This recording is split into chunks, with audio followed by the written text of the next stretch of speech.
ನಾನೊಂದು ಅಪೇಕ್ಷೆಯನ್ನು ಕಂಡೆನು. ಅವರೇನು ರೇಣುಕ? ಕರಸಾಗಿ ಕಂಡವನನ್ನು ಹೊರತಾಗಿ ಕಾಣಬೇಕೆಂದು ಲವಲವಿಕೆಯಿಂದ ಬದಲಿಸಿದ್ದೇನೆ. ಕಂಡಿಯ ಜಮದರ್ಜುನಾಥ ಪರಮ ಪೂಜಿತ. ಆಹೋ ಕಾಶ್ಮೀರದ ಅರಸನ ಕುಮಾರಿ, ಹೇಳುವನೇ ಕೇಳು. ದೇವ ಚೆನ್ನಾಗಿ ಹೇಳು.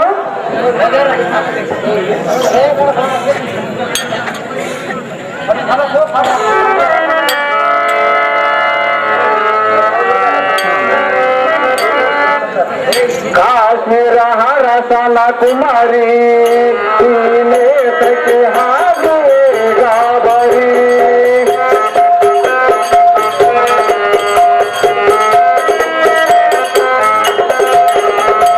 ಕಾಶ್ಮೀರ ಹರಸನ ಕುಮಾರಿ ನೇತಕ್ಕೆ ಹಾದುವೆ ಗಾಬರಿ.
ನಿನಗಾಗಿ ನನ್ನ ಆಶ್ರಮವನ್ನು ಕಾದರಿಸಿದ್ದರೆ ನೀವೇ ನನ್ನ ಬಾರ ಸಂಗಾತಿಯನ್ನು ನನ್ನ ಮನವು ಒತ್ತಿ ಹೇಳುತ್ತದೆ.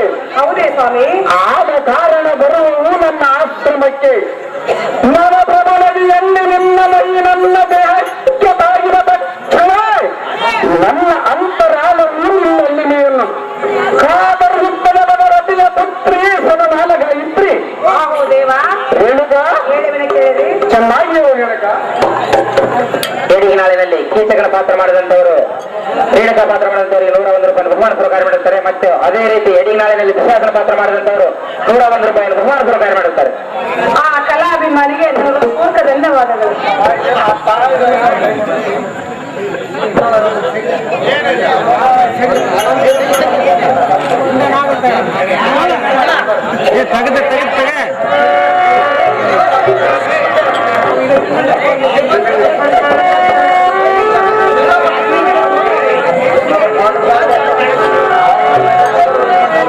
ಅಂಬಣ್ಣ ಇವರು ಕಮಲಾಮಾಷ ಬಸವರಾಜ್ ಅವರಿಗೆ 50 ರೂಪಾಯಿ ಮತ್ತು ಭಾರತಿ ಪಾತ್ರ ಮಾಡಿದವರು 50 ರೂಪಾಯಿ ಬಹುಮಾನ ಪ್ರಕಾರ ಮಾಡುತ್ತಾರೆ. ಅವರಿಗೆ ನಮ್ಮ ಹುಟ್ಟೂರು ಬಂದನೆಗೆ ಅವರಿಗೆ ನಮ್ಮ ವಂದನೆಗಳು.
ಈ ಸನ್ಯಾಸಿಯನ್ನು ವರಿಸಿ ಏನು ಸುಖ ಪಡಿವೆ ರಾಜಪುತ್ರಿ ಗೊತ್ತಿಲ್ಲ ನನಗೆ ನಮ್ಮ ಆಶ್ರಮ ಚರಿತ್ರೆ ದೇವ ರೇಣುಕ ಹೇಳುವನ ಕೇಳು ಚೆನ್ನಾಗಿ ಹೇಳು ರೇಣುಕ ಈ ಅರಸೊತ್ತಿಗೆ ಗದ್ದುಗೆ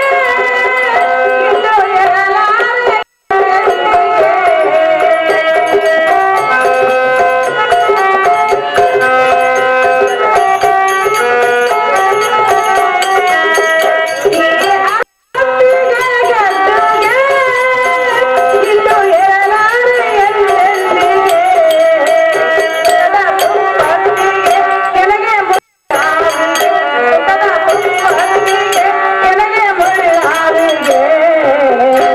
ದೇವಾ ರೇಣುಕ ಜಗತ್ತಿನಾಥ ರೇಣುಕ ಎಲ್ಲದೇ ಇರುವವರೆಗೂ ಎಲ್ಲ ಜೀವನ ಜ್ಯೋತಿ ಮುಗಿಬೆಳಗು ಅರಮನೆಯ ಸ್ಥಿರ ಸುಖವನ್ನು ಮುಂದೆ ಎಂದೆಂದು ಬಯಸಲಾರೆ ದೇವ ರೇಣುಕ ಅರಸೊತ್ತಿಗೆ ಗದ್ದಿಗೆ ಸುಖದ ಸುಪ್ಪತ್ತಿಗೆ ನನಗೆ ಇವೆಲ್ಲ ಮುಳ್ಳಾದಿಗೆ ಇವನೆಂದಿಗೂ ಬಯಸಲಾರನ ಸ್ವಾಮಿ ಸಜ್ಜನಪ್ಪಿಗೆ ಅಹೋ ಭಗವತಿ ಹೇಳುವನ ಕೇಳು ದೇವ ಚೆನ್ನಾಗಿ ಹೇಳು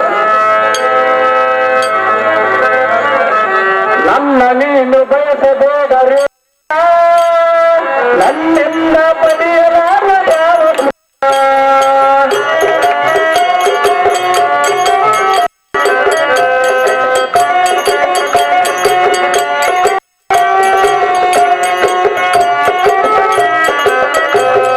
ನನ್ನ ನೀನು ಬಯಸಬೇಡರೆ ರೇಣುಕ ನನ್ನಿಂದ ಪಡೆಯಲಾರ ಯಾವ ಸುಖ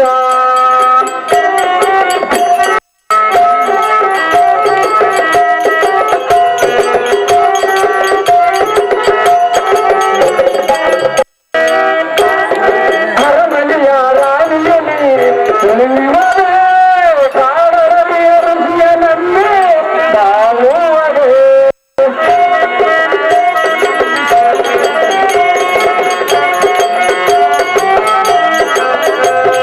ಅರಮನೆಯ ರಾಣಿಯಲಿ ನಿಲ್ಲುವರೆ ಕಾಡರಲಿಯ ನನ್ನೇ ಬಾಳುವರೆ ತರವಲ್ಲ ನಿನಗೆ ಎರಡು ಅರಮನೆಗೆ ತರವಲ್ಲ ನಿನಗೆ ಎರಡು ಅರಮನೆಗೆ ಸಂತಸವೂ ಗುಡಿಗೆ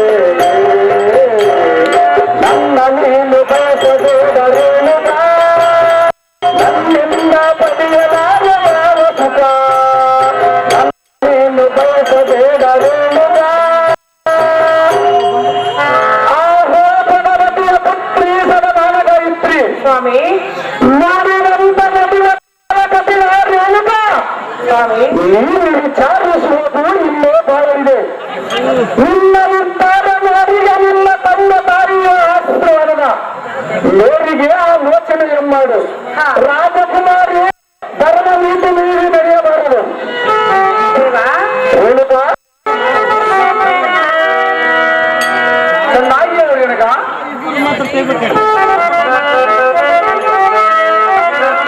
ಹೇ ಮುನಿವರ ರುಚಿ ಕುಮಾರ ಹೇ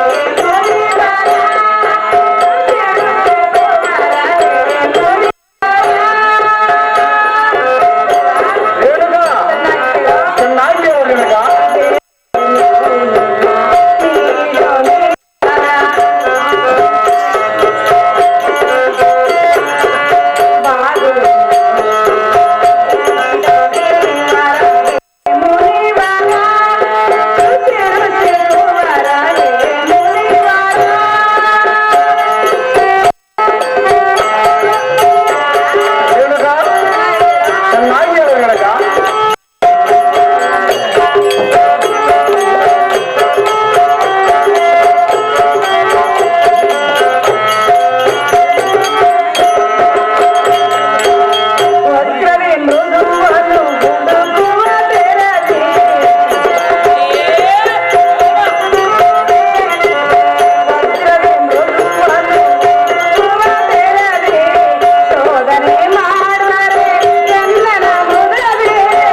ಶಾಶ್ವತವಲ್ಲ.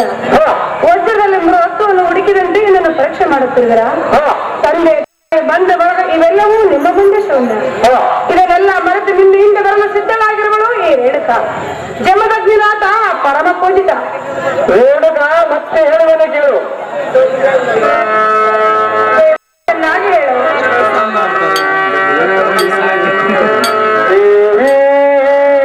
ನೀನೇಕೆ ಮೌನವಾದಿ?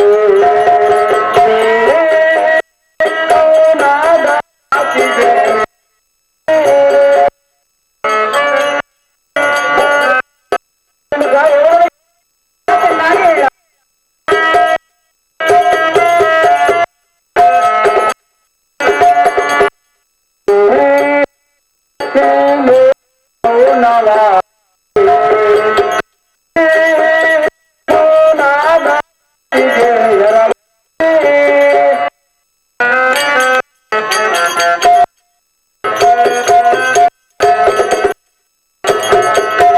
ಅರಮನೆಯ ಸಂಪದವ ನೀನು ಬಂದೆ, ಕಾರಣವೇ ರುಚಿಯಲು ನಂಬೆ. ಬೇಡ ಸರಸ ಬಿಡಲು ವಿರಸ, ತೆರಳು ಮನೆಗೆ ಸಂತಸ. ಏಕೆ ಮೌನವಾದಿ? ಮೌನದ ಮಾತಿಗೆ ಜರವಾದಿ. ಆ ರೇಣುಕ ದೇವ, ಎಲ್ಲರನ್ನು ಬರೆದು ನನ್ನರಿಂದ ಬರುವ ನನ್ನದಿಂದ ವಾಕ್ಯವು ಸ್ಪಷ್ಟವಾಗಲಾರದು. ಏಕೆಂದರೆ ಜನರಲ್ಲಿ ವಿರುದ್ಧವಾಗಿ ತೋರುತ್ತದೆ. ಎಷ್ಟಾದರೂ ನಿಮ್ಮ ತಂದೆ ತಾಯಿಯ ಅಧ್ಯಯನ ಪಡೆದವನು ಮುಂದಿನ ನಿರ್ಧಾರ ತೆಗೆದುಕೊಳ್ಳುವುದಕ್ಕೆ ನಿಮ್ಮ ತಂದೆಯಾದ ರೇಣುಕ ರಾಜನೊಂದಿಗೆ ಹೋಗಿ ಆತನಲ್ಲಿ ಈ ವಿಚಾರವನ್ನು ಕೇಳಿ ನಿಮ್ಮ ಪಕ್ಷ ಕೇಳಿದರೆ ನಿಮ್ಮ ತಂದೆಯ ಮಾತಿನಂತೆ ನಾವು ನಡೆಯುವುದು ಶ್ರೇಷ್ಠವಾಗಿ ತೋರುವುದು. ನಿನ್ನೆ ಇದು ನಿಮಗೆ ತಿಳಿದಿಲ್ಲ. ಕೆಲವಾದಿ ದರ್ಗಯ್ಯ ಇವರು ಬ್ರಹ್ಮಯ್ಯ ಮಾಸ್ಟರ್ 50 ರೂಪಾಯಿ ಮತ್ತು ಅಳ್ಳಪ್ಪ ಮಾಸ್ಟರ್ 50 ರೂಪಾಯಿಯನ್ನು ಬಹುಮಾನ ಪ್ರಕಾರ ಮಾಡುತ್ತಾರೆ. ನಾನೊಂದು ವಿಷಯವನ್ನು ಕೇಳಿದರೆ ನಡೆಸಿಕೊಡುವೆ ಅಪ್ಪಯ್ಯ. ನಡೆಸಿಕೊಡುವಲ್ಲ ಹೇಳ್ತಾ ನಿಜವಾಗಲೂ ನಡೆಸಿಕೊಡುವೆ ಹೇಳ್ತಾ, ಸತ್ಯವಾಗಿ ನಡೆಸಿಕೊಡುವೆ ಅಪ್ಪಯ್ಯ. ಸತ್ಯವಾಗಿ ನಡೆಸಿಕೊಡುವಲ್ಲ ಹೇಳ್ತಾ ಈ ಮಾತಿಗೆ ಬದಲಾಗಬಾರದು. ಅದೇನು ದೊಡ್ಡ ಕಾರ್ಯವಿರೋದು ಮತ್ತೆ ತಿಳಿಸಿ ರೇಣುಕ. ಹೇಳುವುದು ಕೇಳು. ಚೆನ್ನಾಗಿ ರೇಣುಕ. ಅಲ್ಲಿ ಸೂರ್ಯನ ವಾಕ್ಯವ ನೀ ಚೆನ್ನಯ ಸಂಕಲ್ಪವ. ಸೂರ್ಯನ ವಾಕ್ಯವ ನೀ ಚೆನ್ನಯ ಸಂಕಲ್ಪವ.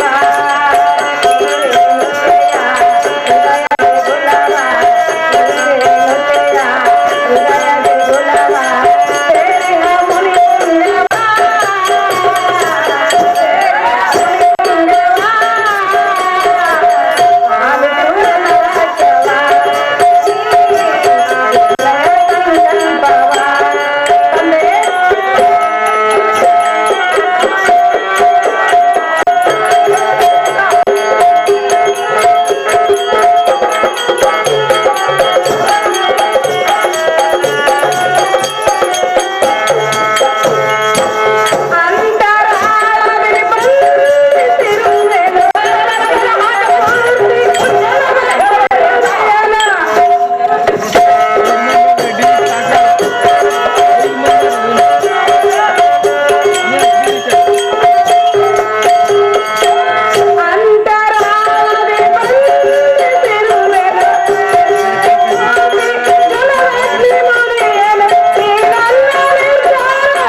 ಬಲವಾಗಿ ಬಂಧಿಸಿರುವೆನು.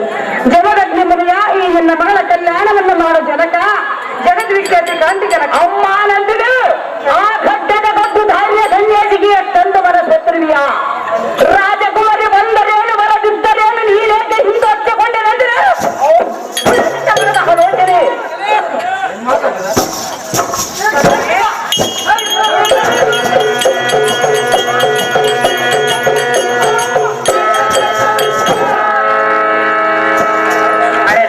ಅಡಿಗಪ್ಪ ಇವರು ರೇಣುಕಾ ಪಾತ್ರ ಮಾಡಿದಂತೆ 51 ರೂಪಾಯಿ ಮತ್ತು ಈ ಸಾರಥಿ ಪಾತ್ರ ಮಾಡಿದಂತೆ 21 ರೂಪಾಯಿ ಬಹುಮಾನ ಪುರಸ್ಕಾರ ಮಾಡುತ್ತಾರೆ. ಅವರಿಗೆ ನಮ್ಮ ಹುಬ್ಬೂರು ವಂದನೆಗಳು. ಆ ಕಲಾಭಿಮಾನಿಗೆ ನನ್ನ ಪೂರ್ವ ವಂದನೆಗಳು.